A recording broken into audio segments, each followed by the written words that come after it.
Well, hello, everyone. This is like every week I just keep raving about my guests, and I know you're probably tired of that. And then you hear the guest and you go, hey, maybe he's legit on this thing. But this raving is, I can't even rave enough. So I was started in this field. I remember I've been speaking for a while, but not as a professional speaker. And I went to the Colorado chapter of the National Speakers Association meeting. And I think I may even mention this when I had Scott McCain on. He was presenting, this incredible speaker, Scott McCain was presenting. But then my mind was blown by, there are those cases where there is no way you could be the smartest person in the room, no matter how smart you are. Anytime you're in the room with Mark Sanborn, that's exactly what you have. He's probably the most detailed, thorough researcher you will ever find. He knows leadership inside and out. He's a master communicator. He has stagecraft like no one's business. Past president of the National Speakers Association, award-winning author. If you have not read The Fred Factor, you are a heathen as far as I'm concerned. No, that's not quite true, but it really is a life-changing understanding of what we can all do to elevate customer experience. So without further ado, I will introduce you to a man who, by the way, the first time I reached out to him and said, hey, I'm a prospective speaker, it took him forever to get back to me. And now that I'm his friend, he could not be more available and accessible and kind. And so when I was a nobody, you didn't care about me at all, Mark. But now that I'm a nobody, you do care about me. I like that. Well, thank you for the kind introduction right up to the end. I couldn't leave it there. It makes it a little more believable. All right. So you're everything in a slice of bread, bag of chips, all that. We got that. But let me kind of help people really understand what you're doing. You have been on stage probably more than any human being I know, and if not on stage, on airplanes getting to the stage. So talk to me a little bit about kind of your career as a speaker. And then we'll talk a little bit about the current state of things and what you're doing in light of COVID. Well, I did spend a lot of time on airplanes till March 1st. And since March 1st, it's been the most number of days and nights I've been at home since I was 16 years old in a row. My marriage is still strong. I'm grateful for that. But COVID has scrambled everybody's eggs, and we'll get to that in a little bit. I started speaking professionally in college. I grew up competing in contests as a kid, and so I was fortunate enough to get paid a couple $100 to speak every now and again in college, and knew that someday I wanted to be a full-time speaker. Of course, the problem was I didn't have any particular experience, and so I spent the first 7 years in sales and marketing, and then started speaking and training some 33 years ago. And as part of that, I started writing. It's interesting because I always liked to write. I interned at a magazine in college and worked both sales and editorial, which is a pretty unusual combination, but it served me well. And now, the point of my arrow is speaking today digitally rather than on stage. And secondarily, books, and then third, advising leaders and business people on strategy. So, somebody said in a sentence or a phrase, what are you? I'd say I'm a leadership strategist. All right, so let's go through that little journey. That's fascinating to me because not everybody who can do the spoken word can do the written word. Like those are, you think if you're expressive and you use words, it all works out. But the discipline of writing alongside of the discipline of speaking. And I think that, a lot of people want to be speakers. What a job, right? Like I'll get up on stage and I'll speak and people listen. Probably twice as many don't ever want to have to be in the public speaking arena. But those who do, there's a real art and craft to this, isn't it? Something you've studied most of your life. Yeah, I've always been drawn to it, and it mostly was because I was so bad when I started doing it so many years ago. It really challenged me. If it had come easily or naturally, maybe I would have, done something different with my life and career.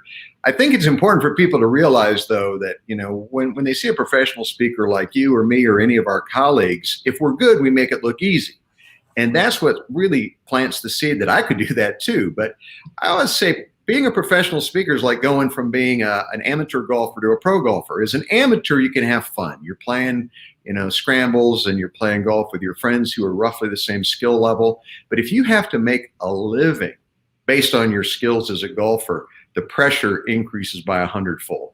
So I always tell people, you can become a speaker. You can join Toastmasters, which is a wonderful program for learning how to speak better.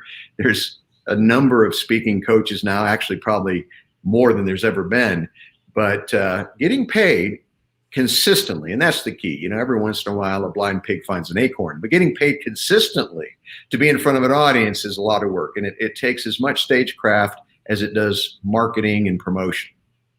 So we have such helpful people. Several of them have told us that we have a bad echo, and they say you can't really understand what he's saying, which is what I kind of tend to believe to be true about you anyway, but that's a whole other conversation at a personal level. I'm going to just try to figure out what the technical glitch is, because I'm hearing you perfectly well, and I have no technology that should cause this to echo. So just wanting to make sure it's better. So I'm hearing the word that it's better. We'll see how that goes, because there's always a lag on stream. So you end up with, you know, an hour ago, it was not understandable, and now suddenly it is, and we'll never know. So hopefully this will be better for you here, Mark. So, okay, so for those of you who had any difficulty understanding what he was saying, a lot of the messaging here is that art of what it means to be a speaker.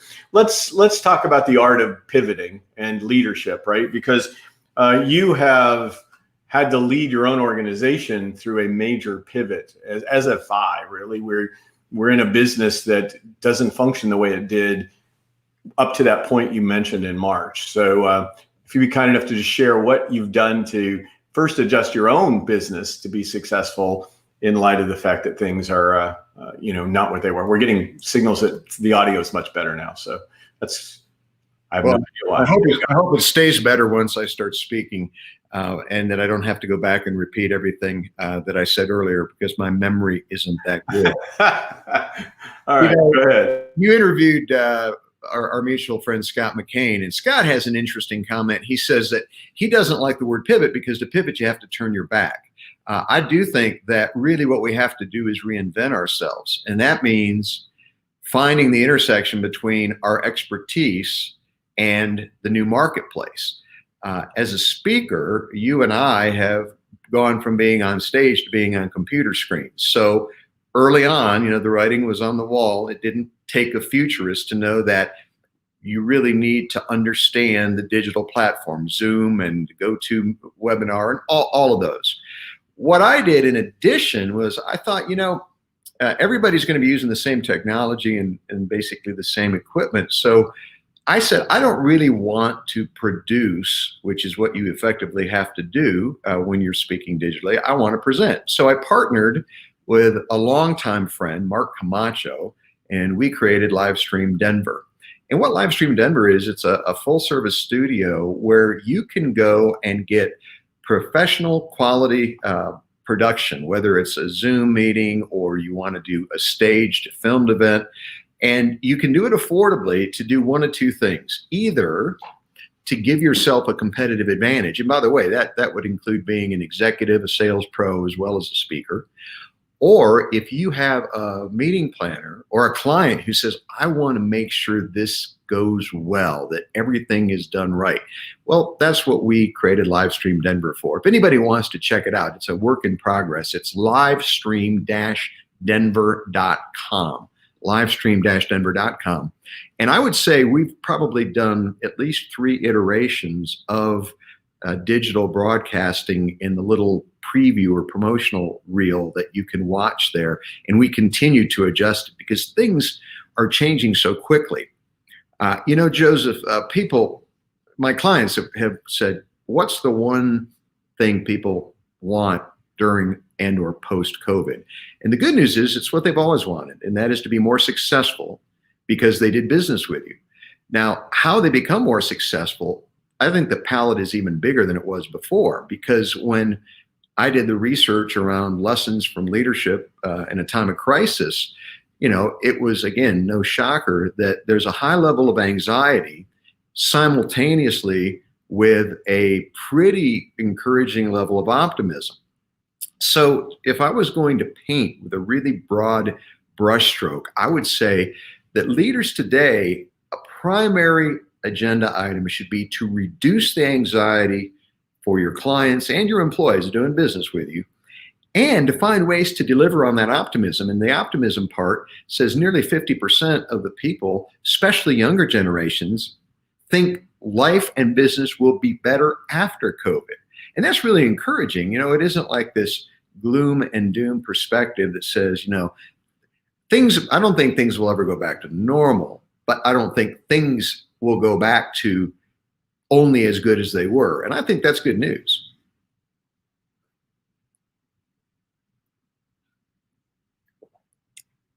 I muted myself. Scott McKay doesn't like pivot. I don't like, you know, the new normal. I think that it's normally said with this syrupy sort of whining about the lack of the old normal. So I often talk about better than normal, right? I mean, and I think that, yeah, I had this popped up and I'll disappear, but you'll see it now. This is actually a free resource that's available on your site.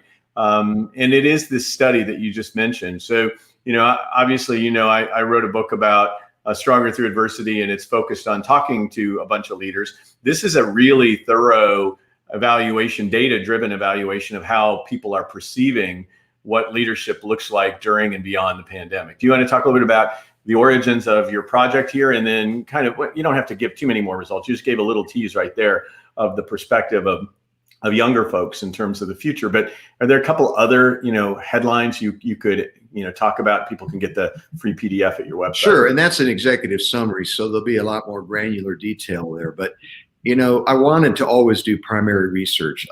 Most of us as communicators rely on secondary research, either research others have done or anecdotal research, which is really just observation that you think is true. And I had time during COVID and partnered with my friend Jason Dorsey, who has a research firm, and designed this study to basically see how did leaders do during the most intense period, at least to date, of COVID. And there's a couple big lessons. And the first I remember having read so well worded by Peggy Noonan. She said way back during 9/11, she wrote a column that says, you know, basically, crisis doesn't develop character, it reveals it. And she said, if you were pushing people down in the stairwells to get out of the building ahead of them, that just revealed the kind of person you were. If you were carrying people on your back that couldn't or were unable to go down the stairs, that also revealed. And I would say in the case of our study, it wasn't a character issue, it was a skills issue. And we looked across 5 generations, and so we were able to compare. What's interesting is leaders, the highest leaders scored was in communication, and that was only a 55% approval rating. So there's a lot of opportunity to learn how to lead and manage during crisis. Not surprising in retrospect, the lowest score was keeping morale up. And, you know, that partly is because a lot of us as leaders, we had to struggle to keep our own morale up, much less have enough energy, you know, to keep up the morale of others. And that led me to— They can bring in Mark Sanborn to do an uplifting speech at a big, you know, quarterly conference, right? I mean, at least you couldn't be in the same room with a bunch of other people who might bring your morale up along with Mark's presentation. You know, the thing that I find interesting, especially in millennials and digitals, is that they're much more committed. Their inspiration is much more important to them than motivation. And in my last book, I define inspiration as motivation of the power of purpose. That's the intention imperative. And one of the things that, you know, I write about in the book is 83% of millennials who get maligned by so many of us. And by the way, let's all admit, every generation thinks the generation after them are knuckleheads. You know, the great generation thought I was a knucklehead because I was a boomer. The boomers thought the Xers, of which my brother is one, were knuckleheads. I mean, that's just a kind of a sibling rivalry as it translates into— And we've all been right, too. We were all right. Well, here's the nice thing. Millennials play by a higher standard. They would rather do work that makes a difference than get recognized by the employer or the organization. Now, Joseph, you and I are roughly the same age, but you know, as baby boomers, we'd sell our souls for enough money, right? It's like, you want me to uproot my family and change schools twice to make more money? Sure, I'm all down. Well, I think leaders today still have to motivate people. People want to be rewarded and incentivized, but the key is to link it to a higher purpose so that people know not just what they do, but why they do it. And if you have a higher purpose, that will go a very long way in engaging both millennials and digitals to feel good about their work. See, when you're and something I love about you, and I have nothing against Simon Sinek. I like Simon. I mean, I think he did a great job of telling people that we had to start with the why, right? Like that was important. I think you, from a strategic perspective, help leaders figure out how do you take that why and make it come alive so that it is incentivizing for whatever generation of worker you have. Well, it's about looking at purpose as pragmatic rather than conceptual. Every company has a purpose, vision, mission statement on their annual report. And it would be telling to, take 10 people from the organization and ask them what the purpose or the mission is. It would put them on the spot. Maybe take 10 leaders and it might put them on the spot. It's a real practical sense of why you do what you do. And in a pandemic, the one nice thing that comes out of it really refocuses you on what's important. I also think pandemics tend to cause you to reinvent when you've been dragging your feet about doing it. Maybe before the pandemic, life was easier for sure and less risky, but maybe, you'd been in a job or doing what you do, whether it's speaking or the legal profession or education or manufacturing, and you'd lost some of the enthusiasm you had for your work. So you had time at home. As my buddy John Cordelli says, God put us all in a timeout. You had time at home to start to go, by the way, not everyone's going to reinvent, Joseph. I think there are people in their maybe late 50s or 60s, if they don't have to work, you know what they're going to say? I could learn the skill set. I could adapt. I could pivot or reinvent, but I'm not going to. I don't want to. And I think we need to allow people that freedom as well. I think that's going to become apparent when we get back to what Mark Cuban calls the new abnormal, or what, and by the way, I agree with you 100%. Whenever you say you know what normal is, you quit paying attention. Mm-hmm. We thought we knew what normal was in February. By the way, pandemics have happened periodically every 80 to 100 years all over the world, but we knew it could happen, but nobody believed that it would. And so we were flat-footed. By the way, I don't think there was anything much we could have done to anticipate it. But the point is, certainty has been highly overrated in life and in business. And the ability, agility, and experimentation trump process and systems every time. Yeah, and I think we've come to hide behind this illusion of control, right? That thank goodness got pierced. I mean, there's not much good that's come out of this pandemic in my mind, but for me, the ability to say what I was holding on to sometimes was totally illusory. If it could be wiped out by this tiny microorganism, how firm was it in the first place, right? And I think we're seeing that. And in my clients that are Fortune 500s that were, they were so long away from their entrepreneurial days, suddenly got kind of entrepreneurial, like all that brand equity that they worried about losing that caused them to have 50 meetings. Yeah. Suddenly they start saying, we got to just get this figured out. We don't have time to go through our normal bureaucratic maze, right? Are you seeing that? And then how do you help leaders feel okay about letting go of the way it's always been in light of what they need to do to survive in the now and the future? Well, crisis is always a refining fire, and it strips away, like you said, the things that are less important. I've been teaching a program called Leading Forward, and central to that program are really three key ideas. And that is, number one, you've got to rethink everything. I mean, this really is tabula rasa, blank slate time. And when you rethink everything, that doesn't mean that some of the things, or maybe even many of the things that you did before, you won't keep doing, but I'm guessing you're going to do them differently. Or you're going to have to start doing new things, whether it's technology or, capital investment, since cash is always king during a recession or a crisis. You're going to have to rethink everything. And that's hard work. We often think we think, but we really don't spend a lot of time thinking deeply. And now we have the time to do that. When you rethink, you got to then refocus, because here's the deal. If you don't refocus, you'll just repeat what you had done before the crisis, and it will not be as effective. People come back from planning meetings and they say to their employees, here are our goals and objectives for the new year. But if they don't talk about what behaviors need to change to achieve them, then they just repeat the behaviors of the old year or the year before. And then finally, the third thing you've got to do is you've got to renew yourself and really come to terms with what I call the big existential questions, or the inner life questions. Why do I lead? Do I still desire to lead? Is there a different role that would be more satisfying or bring more gratification? And again, to me, and by the way, I'm a cancer survivor, and so whenever I hear somebody says, "I'm so glad I got cancer," I think they should be punched in the nose. I'm not glad I had cancer, but that isn't to say that I didn't experience some good things as a result of it. I'm not glad we're having COVID, but I can tell you that I probably, Joseph, and I've always loved to read and learn, I probably learned more in the last 6 months than I had in the previous 6 years, because I finally had that uninterrupted time to do the deep dive instead of the skittering along the surface that we tend to do when we're busy with all those things that we think are so important. So I always ask leaders, next time you have a meeting, ask everybody in the room, what are the 3 best things that came out of COVID? Not that COVID is a good thing, but what are the 3 things that you were able to benefit from because of them?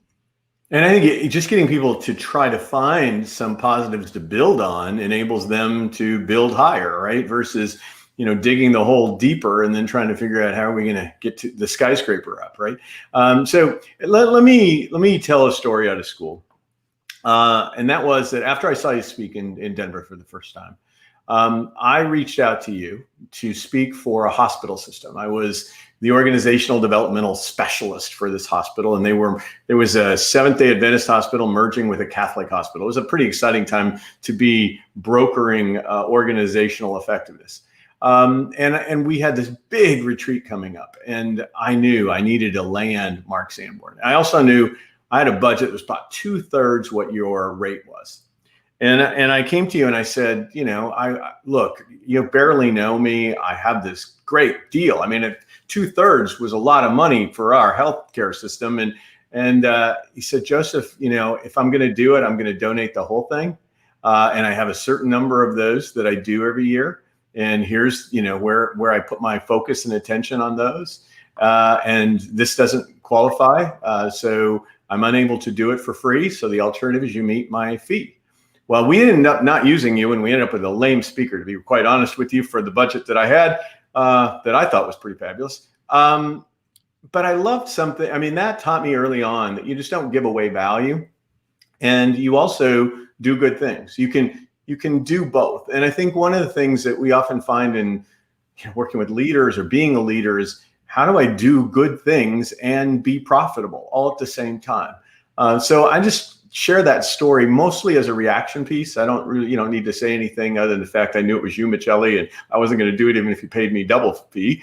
But honestly, I mean, what lessons should people take away from the way you behave, not what you say, but the way you behave?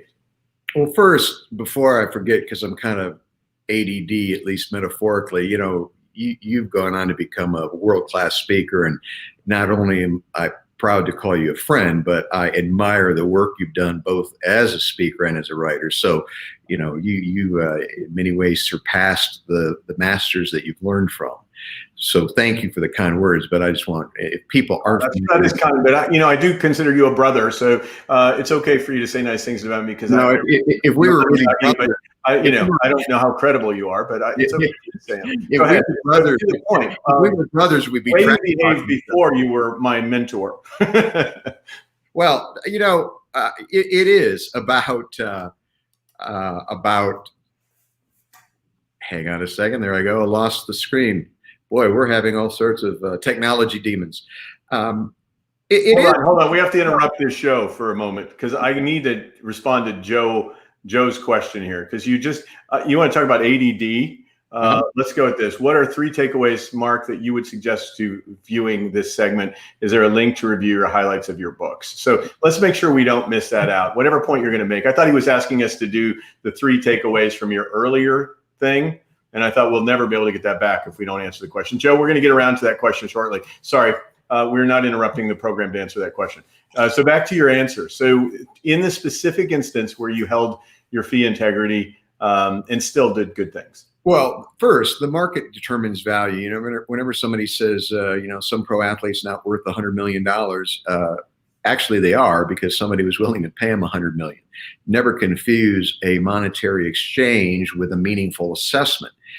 If you get paid $100 million as a professional athlete, it's because your employer expects to generate a multiple of that.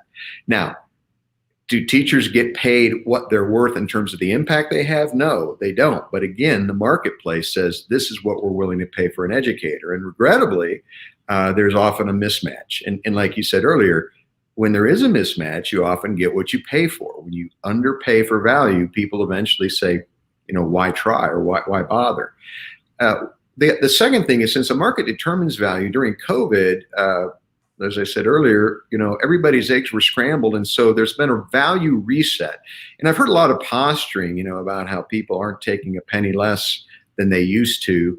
Well, when you think about what we do, Joseph, I'd much rather be on a stage any day of the week. As much as you like technology, a live audience is always a lot more fun.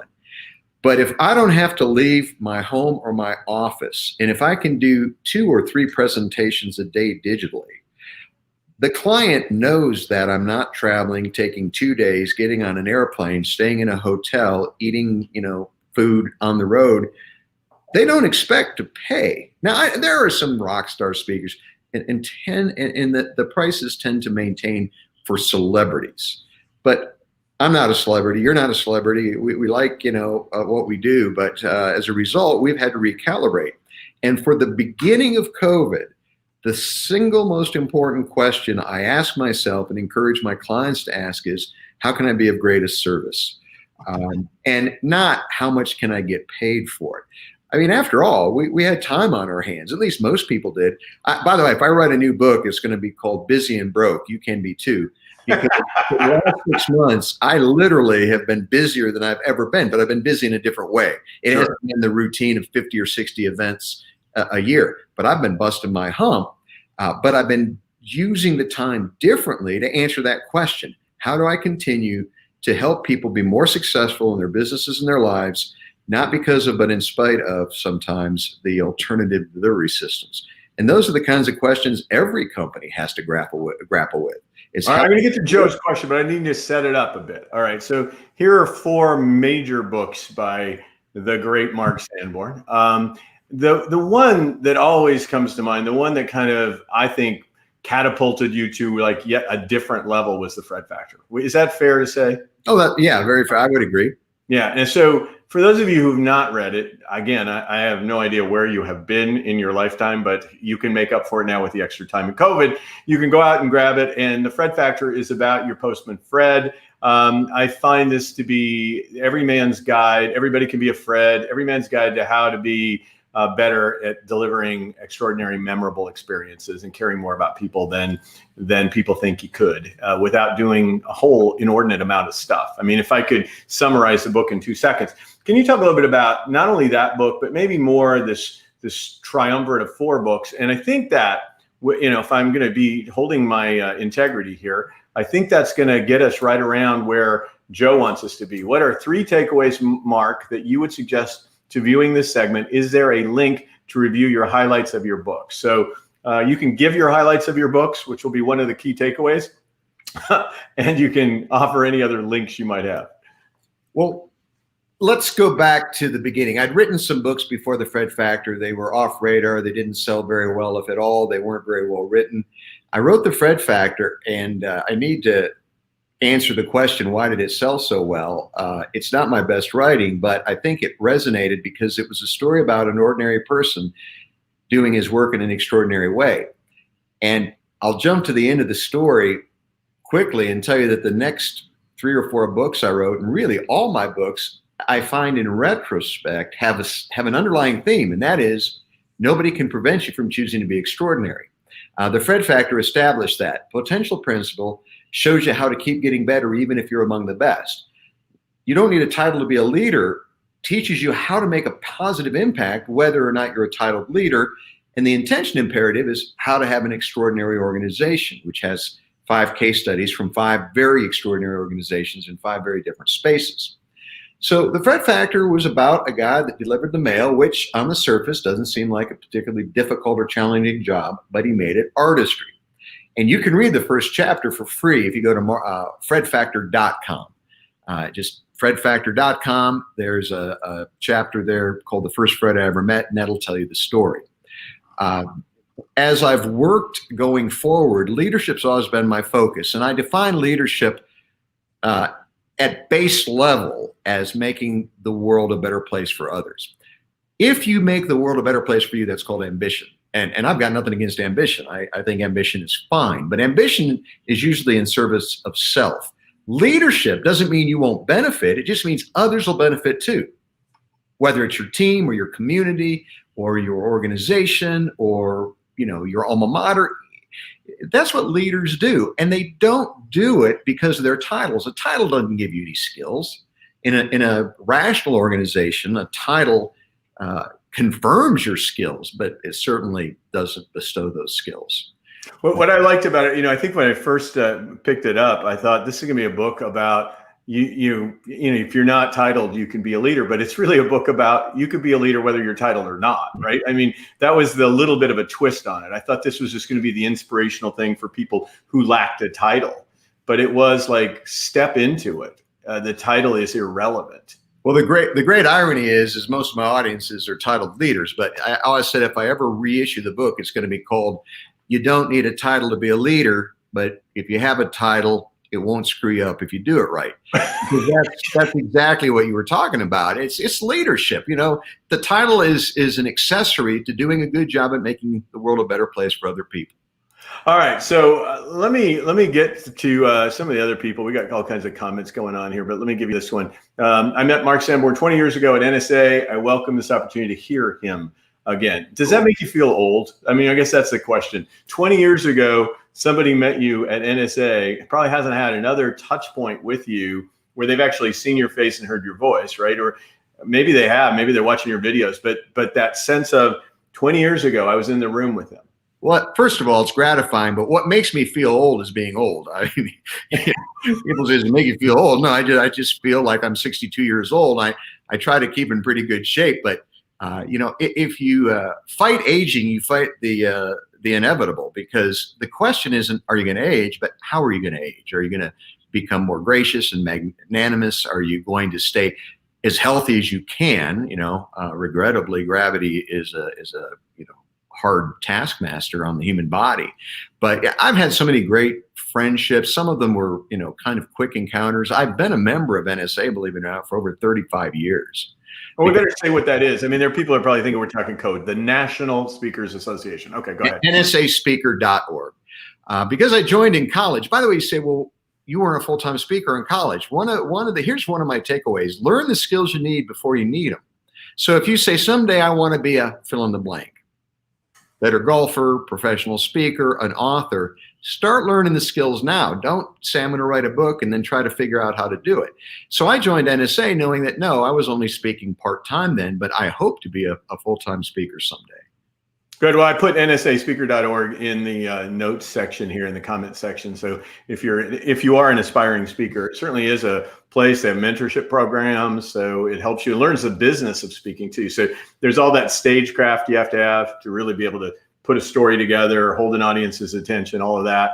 But there's also the business of speaking. I mean, how do you price yourself? How do you cut through the clutter, find your audience, all that stuff? There's really great resources there. But it's interesting to see how someone you met 20 years ago could re-engage in a different time in their life now with you. All right, so let's talk about. I talked about your opportunity for people to get the information from your firsthand research on how leaders are responding to this. We've talked a little bit about speaking and pivoting. Oh, excuse me. Sorry, Mark. Sorry, Scott McCain. Not pivoting, but what would you call it? Adapting or what? Reinventing. Okay. So we talked about reinventing as a speaker. You're doing more virtual. You've got you're involved kind of on the virtual space with some other opportunities. So this Livestream Denver, I don't know that I fully got the value proposition of it. So I know Mark Camacho, he actually did my first sizzle reel. Didn't have anything he could find to use, but he still tried to make me look good. So Mark Camacho, I know him as an incredible videographer. What is this Livestream Denver, Mark Camacho, Mark Sanborn thing? Here's the value proposition. If you'd rather present or perform rather than produce the event, go to Livestream Denver. I had a client that was going to use me in September, and obviously I couldn't do a live event. We built a stage so we could shoot a staged event that they then used in their meeting. It was a high def. The bandwidth going up, the upload out of the studio is large, so you don't have to worry about buffering issues. I would say it's two things. One, it's a competitive advantage for speakers who want to be a cut above in terms of the production, but don't want to invest in all the equipment and the training to figure out how to do it. Secondly, it is a security assurance, if you will, for meeting planners or executives who want to make sure that the people who appear on their meetings digitally appear well. And that's really what the proposition is for. It's aimed towards executives and meeting planners. And we can do everything from a Zoom call to a staged event and everything in between. All right. So this is a kind of all of the worry-free, great event, fully engaging, high production values sort of partnership then. Yes. You also do some work helping people know how to speak, right? Isn't that a product that you deliver to the marketplace? And then we're going to get to coaching, consulting, whatever you call it, because people get really sensitive. You say, I'm a consultant, and somebody else says, I'm a coach. I mean, they get really ruffled. So whatever you want to call yourself, you help them strategically be better leaders. So we'll get to that in a second. But one right now that I'm asking about is just kind of the speaking deal, right? Like, how is that going? How do you make that work? Sure. I'm a capitalist, so I don't care what you call me as long as you hire me, right? It sounds crass, but I'm only saying that tongue in cheek. You know, I help people become better speakers, including professional speakers, and I don't market it a lot because, especially for professional speakers, you have to be fairly long in your career because I'm not inexpensive, especially if you're an aspiring or a new speaker. Executives, on the other hand, I can, in very short order, not because I'm a genius, but because I've studied it for 30 plus years, I can help an executive present immensely better by simply showing them a few things, removing a few things. And basically what I'm about is for speakers, positioning and presenting, and for executives, those kinds of people, helping them craft and design their message and presenting it. So that's what I do in the speaking, coaching arena. So I love this format that we have because it enables us to get to talk to people. I know Jennifer and I used to work together at Godiva. I was a consultant to Godiva Chocolate when she was there, and she's an incredibly brilliant marketing mind. So anyway, she asks you though. So this brilliant woman's asking you a question, Mark. Good luck. Do you think there are more people with the titles who lack leadership, or more leaders who don't have the title? And what do you think prevents them from getting the title if they are true leaders? See, I told you she was smart. Yeah, she is. Well, you know, and the glib answer is yes, although I'm an economist by training, so I'm the last guy that throws out an answer as if it were measured, unless it was measured. I don't know that there are more leaders that have titles that aren't good leaders. I know we've all run into a bunch of them in our careers. John Gardner once famously said, you know, we've all worked for a titled leader that couldn't lead a group of 7-year-olds to an ice cream truck. So we've all had that experience. I do think in the best organizations, and it's really the premise of you don't need a title to be a leader. Philip of Macedonia said an army of lions led by an army of deers led by a lion is more to be feared than an army of lions led by a deer. So in other words, if you had lions and a bad leader, that wasn't good. If you had a really good leader, even if the followers weren't that good, that was better. Except I think he missed the bigger point, and that is that a lion, an army of lions led by a lion, is to be feared most of all. So I'm a big proponent of teaching everybody how to lead because, you know, let's go back to the days of the hotel stay. 80% of budgets, give or take a few percent, is spent on titled leaders and organizations, 20% on untitled employees. When you go to a hotel, the only time you interact with a titled leader like a general manager is if there's a problem. But everybody from the bell cap to reception to housekeeping to the wait person don't have titles. They have job descriptions. They create the entirety of your experience. That's why we need to be training them, how they can add value, how they can persuade and influence. Because no matter how good the leaders are at the top, they're generally not in contact. Even the good ones aren't in contact with the customers like employees are. All right, lightning round. Didn't tell you this was coming, but here you go. Just a bunch of random thoughts. Don't overthink. Are you ready? That's hard for you. You think a lot. This is going to be really hard. Good luck. Yeah. Random neuronal firing. All right. Yep. All right, here we go. Stout or IPA? IPA, that's an easy one. Yeah. See, and you and I have shared have shared that experience. All right. So I know nothing about this topic, but bourbon. That's all I'm giving you is that. Yes.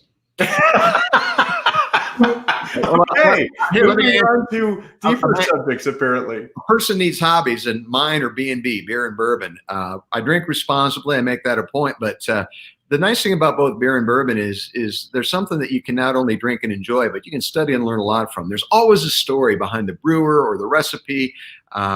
And it's the same with bourbon. And bourbon is so American. It goes back, to Kentucky and Tennessee, and it drives the agricultural economy by using staples, of ag production. So those are two things I do enjoy. So Mark always wants to be, in control, in the sense that he's not going to get drunk on you, but he is a connoisseur of these things. He just savors it. And then you go to a restaurant with him, and he has 20-minute conversations with the wait staff regarding the nuances and ins and outs of these things. So I had to go there. All right, Darla.